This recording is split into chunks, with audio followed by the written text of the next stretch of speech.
রাস্তার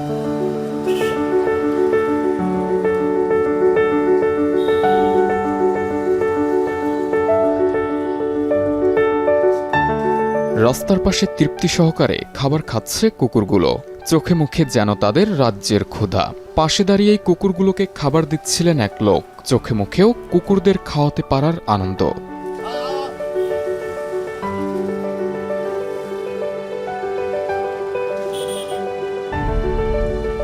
ষাট বছর বয়সী তাজুল ইসলাম পেশায় একজন রিকশা মিস্ত্রি। রাজধানীর একটি বস্তিতে তার বাস। পরিবারে আছে স্ত্রী, সন্তান আর বেশ কিছু পশু পাখি। রিকশা মেরামত করেই চলে সংসার। দিনে আয় আছে 500 থেকে 700 টাকার মতো। এই মনে হয় 20 বছর ধরে কাজ করি মেন রাস্তার পাশে, বিস্কিট মিস্ত্রির কাজ করি। দুজনে ওষুধ পানি লাগে, ডাক্তারের পয়সা লাগে, চারিদিকে ইনকাম হয়, খাবার লাগে। এই মনে করেন 400-500 টাকা ইনকাম হয়। পরিবারে চালাতে এমন একটু সমস্যা হয়ে যায়, কাজে এখনও ইনকাম নাই। ইনকাম থেকে আগে ছিল, এখন ইনকাম নেই, এখন অনেক সমস্যা হয়ে যায়, সমাধান করতে পারছি। সূর্যটা ঢলে পড়েছে পশ্চিম আকাশে, শহরে নেমেছে রাত। নীরব হতে শুরু করেছে চারপাশ। নরম বালিশে মাথা গুজে ঘুমে কাতর অনেকেই। এমন নিস্তব্ধ সময়ে একটি ব্যাগ হাতে গুটি গুটি পায়ে তাজুল ইসলাম বেরিয়ে পড়েন। তাকে দেখা মাত্রই আশপাশ থেকে দৌড়ে আসতে শুরু করেছে রাস্তার কুকুরগুলো। বয়োবৃদ্ধ তাজুল প্রতিদিনই খাবার নিয়ে আসেন রাস্তার কুকুরদের জন্য।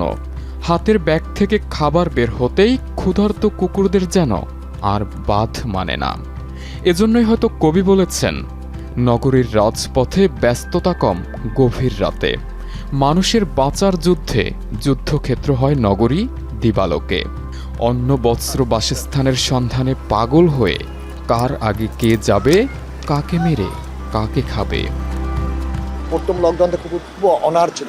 আল্লাহ পাক রব্বুল আলামিন সৃষ্টি, ওকেও সৃষ্টি করছে, আমাকেও সৃষ্টি করছে। ওদের চেহারা হাত পড়ছে, আমারকেও চেহারা হাত পড়ছে। আমি কর্ম করতে পারি, ওদের কর্ম করতে পারে না। ওরা চাইতে পারে না, ওরা কিছু করতে পারে না।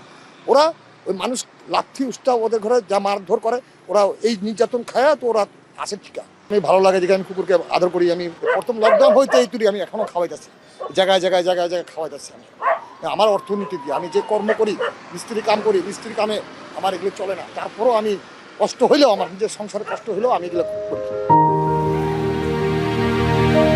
রুদ্র মোহাম্মদ শহীদুল্লাহর কথায়, তুমি বরং কুকুর পোষো, প্রভুভক্ত খুনসুটিতে কাটবে তোমার নিবিড় সময়।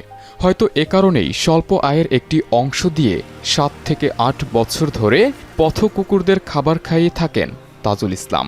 ছোট্ট জায়গায় আয়ের পরিমাণ সীমিত হওয়ার পরেও প্রাণীদের সাথে প্রেম ভাঙেনি তার। জীর্ণশীর্ণ বস্তিতে জীবন পার করা মানুষটির কাজে খুশি বস্তির স্থানীয়রাও। উনি দিনে যা ইনকাম করেন তার থেকে উনি কিন্তু কন্ট্রিবিউট করেন তার পরিবারের মতো আর কি হয়ে গিয়েছে। তার পশুগুলা কিন্তু পরিবারের মতো হয়ে গেছে। এটা তো ছোটখাটো মানুষ দিয়ে হইব না এই কাজ। যারা বড় মাপের মানুষ, কামাইটা মানে টাকাটা দেখে না, সে নিজে খাইলো কি না খাইলো সেটা দেখলো। কে অনাহারে আছে, কে অভুক্ত আছে, এটা সে দেখতেছে। এটা তো পরিমাপ করার জায়গা না, মানে বিষয় না।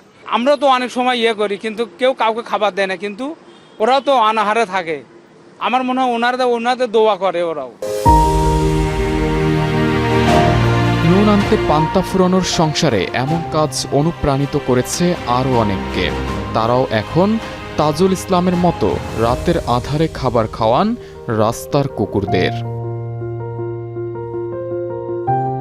গভীর রাতে মানুষ যখন নিজেকে নিয়ে ব্যস্ত, ঠিক তখন গুটি কয়েক মানুষ ব্যস্ত রাস্তার পশুদের নিয়ে।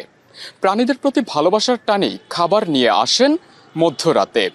তাদের অনেকের সংসারের অবস্থাই নুন আনতে পান্তা ফুরানোর মতো। তবুও একদিন পৃথিবী হবে প্রাণী বান্ধব, এমনই প্রত্যাশা এই প্রাণী দরদি মানুষগুলোর। আবু সালে মুসা, এখন, ঢাকা।